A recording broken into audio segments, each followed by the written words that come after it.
Welcome back to part 2 of Stalin. We're going to be doing consolidation of power. Let's try and get this done in 5 minutes. I doubt we'll be able to, but we can try.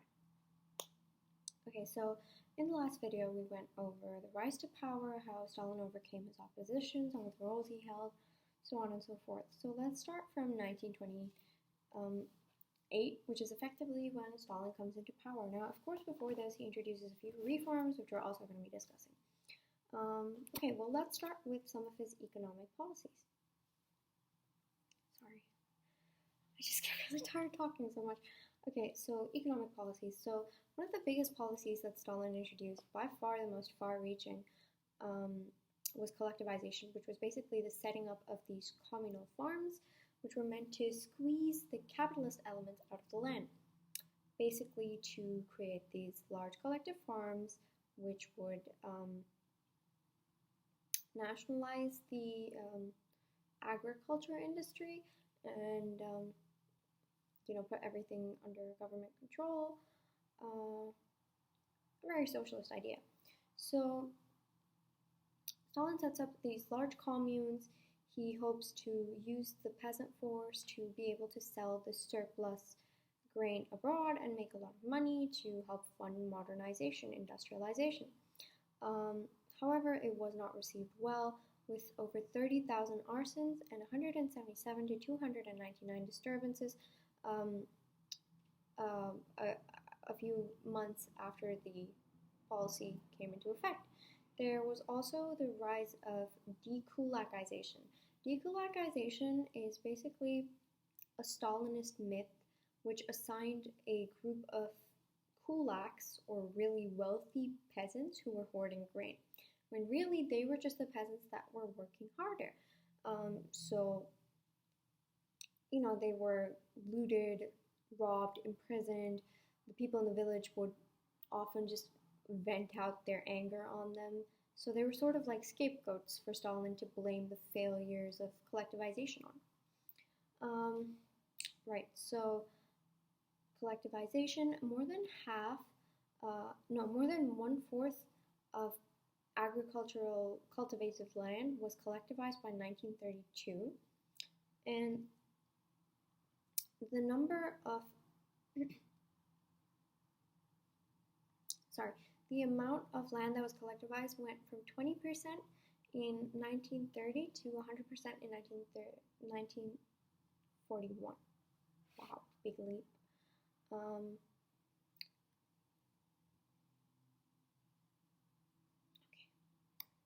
Okay. It also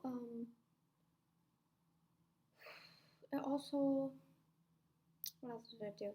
Indirectly, it contributed to the Holodomor in Ukraine, which I did a lot of extensive research on.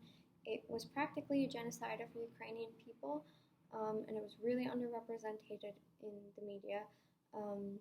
It happened from 1931 to 1933 with a death toll of about 10 million people, although there have been estimates, could be higher, could be lower, but it was really downplayed, and it still is by Russian media, global media even. Okay, another economic policy that Stalin had was industrialization, which is perhaps best personified by his 5-year plans. I'm going to rattle off some numbers, so don't mind me. The first 5-year plan was from October 1928 to December 1932. The second 5-year plan was from Jan 1933 to December 1937. And then the third one was from Jan 1938 to June 1941. Yep. And the next one was from Jan 1946 to December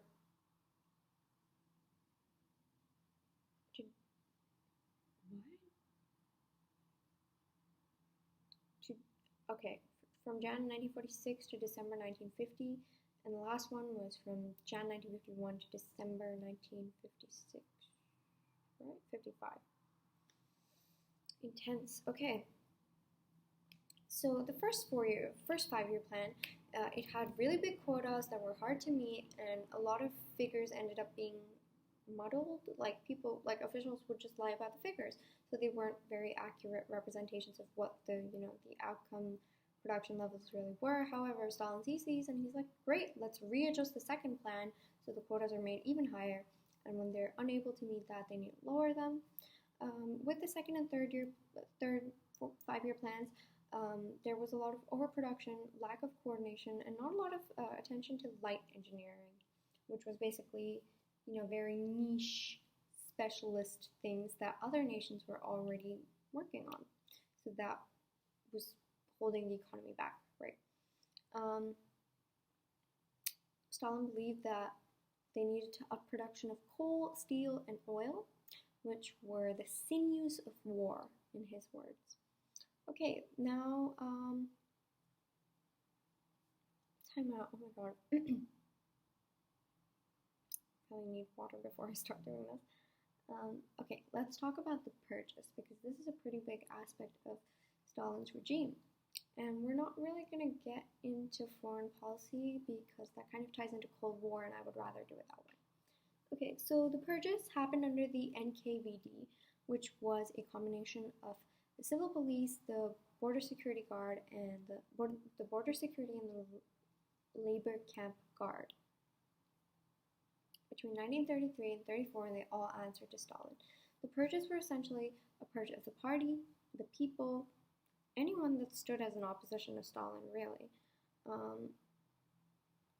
For instance, the assassination of Vice President Kirov in 1934 was used by Stalin, exploited even, to create the Decree Against Terrorist Acts, which basically meant that anyone he found suspicious, he could do virtually anything, assassinate them if he wanted to, which he does end up doing with about 3,000 in prison because of that act.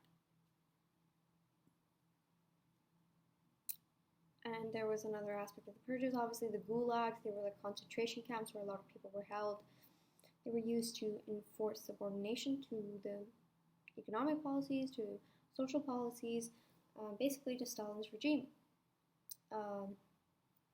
If you talk about purges within the party, you could talk about how 3 of 5 Soviet marshals were, dismissed, 35,000 officers shot. So the purges were really coming as much from below as they were from above, because there was a lot of local, village level purges going on as well. It was sort of building up. There was also the mass repression of Yezovshchina from 1937 to 38. I think I'm going to quote historian Hoffman, who says that state coercion by its very nature could not create societal harmony, right? Could not create social harmony. It could only sow the seeds of hatred, mistrust, and disharmony. I said Hoffman, right? Hoffman. One of the most interesting perspectives I've seen on, the purges has been, I came across it recently, it was basically that historians tend to typify Stalinist USSR as a very monolithic system of command. They assume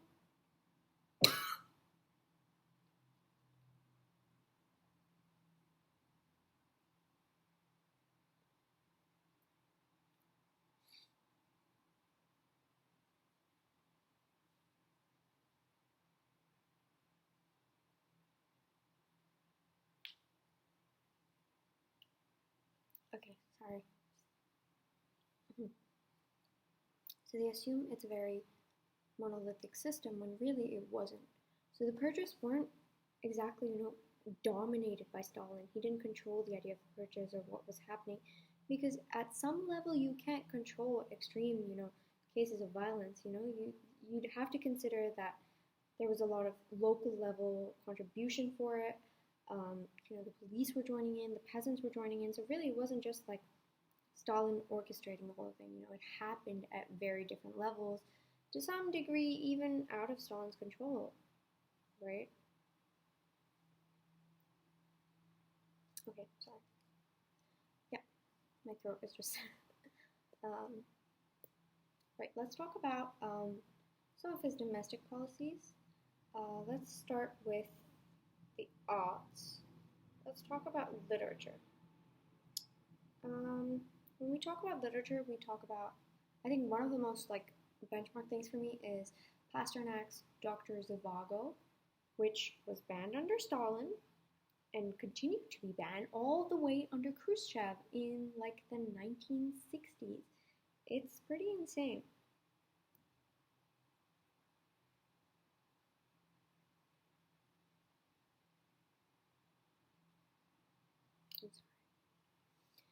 This is just awful. Okay, so I think about Dr. Zhivago, how it was banned because it, negatively portrayed communism. It was really popular in the West, though, you could imagine. There was the Union of Soviet Writers, the Soviet Union of Writers, who promoted this idea of social realism, which was a movement that showed Soviet citizens a life similar to theirs.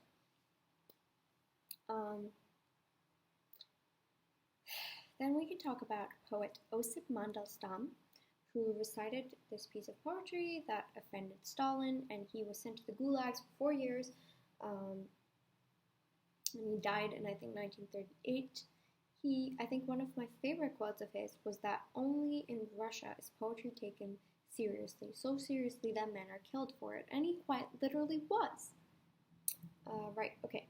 Let's also talk about film. You have filmmakers like Sergei Einstein, pioneered Russian film, I would say, propagandist Russian film, with October and Battleship Potemkin, but it was his depiction of Ivan the Terrible, which actually ended up getting him censored in the Soviet Union because he indirectly offended Stalin's image, right?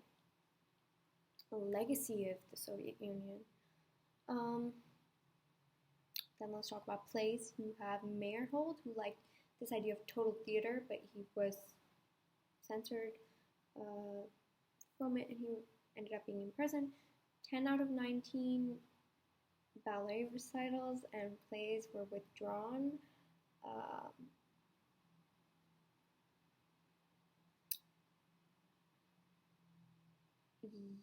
Yeah, a lot of 20 theaters were shut down. Yeah, that was mainly the arts. Now let's talk about Stalin's use of cult of personality. He had this thing called the Komsomol, which were basically like Hitler Youth Light for the Soviet Union. There were about 10 million youth in it in 1940. And there was also a lot of repression of national minorities. There was religious persecution, with 8,400 members of the clergy arrested, and 500 churches open in 1947, which was just 1% of the amount open in 1914, 13, but still, that's insane, 1%. That's a lot of religious oppression. Yeah, when we're talking about cult of personality, we can also talk about the Stakhanovite movement, which happened when, I think 1953, when Alexei Stakhanov was said to have mined 14 times his quota. He didn't, but hello, that's effective propaganda.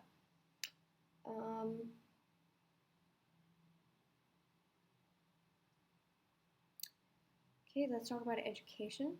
So under Stalin, you had 10 years of compulsory schooling for kids between the age of 5 and 15, and the last 3 years of schooling were, you had to pay for them, which actually limited it to only children of the elite getting a higher education. They also taught Marxist theory in school and vocational skills, the Russian language. They had state-prescribed textbooks and tests. You also had this concept of the nomenklatura, or the elite of Russian society, who were like members of the party and their families.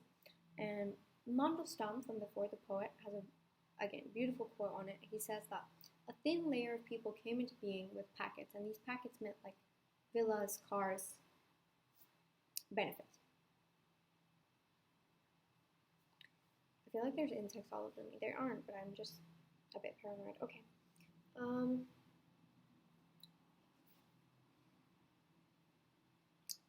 Okay, I forgot a quote. We'll bring that up later. Let's talk about women. Stalin reverses a lot of Lenin's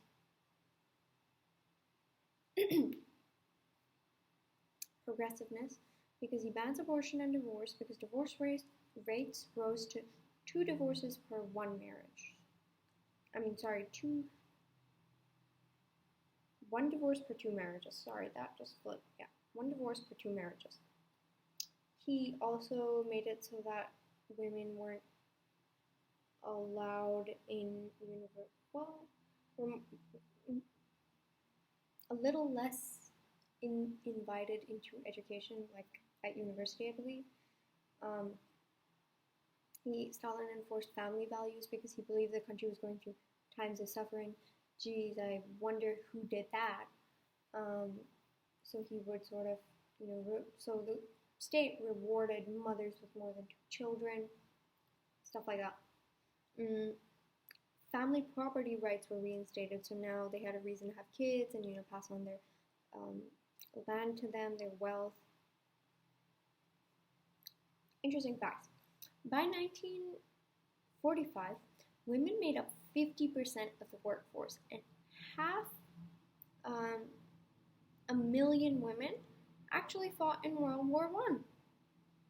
And yet, from 1930 to 1941, they had a pay cut. These people made up half the workforce, but were being paid less than they used to be. What's that about? Liberal intelligentsia, who were there when Lenin came in power, suffered a lot under Stalin because they were underrepresented and ignored. For instance, the 1936 housewives movement, which was under-resourced and not valued. I think it's Hoffman who says this, that the fruits of female emancipation were the building blocks of the Stalinist neo-patriarchal society. Now, the quote that I wanted to say from before was from Volka Gonov, who said that Stalin's policies were only incidentally economic. In reality, they were a test of loyalty. In reality, they meant to remove opposition, which made them tests of loyalty. And my absolute favorite quote, and I mean like the banner. Stalinism is one way of attaining industrialization, just as cannibalism is one way of attaining a high-protein diet conquest. And on that note, I bid you adieu.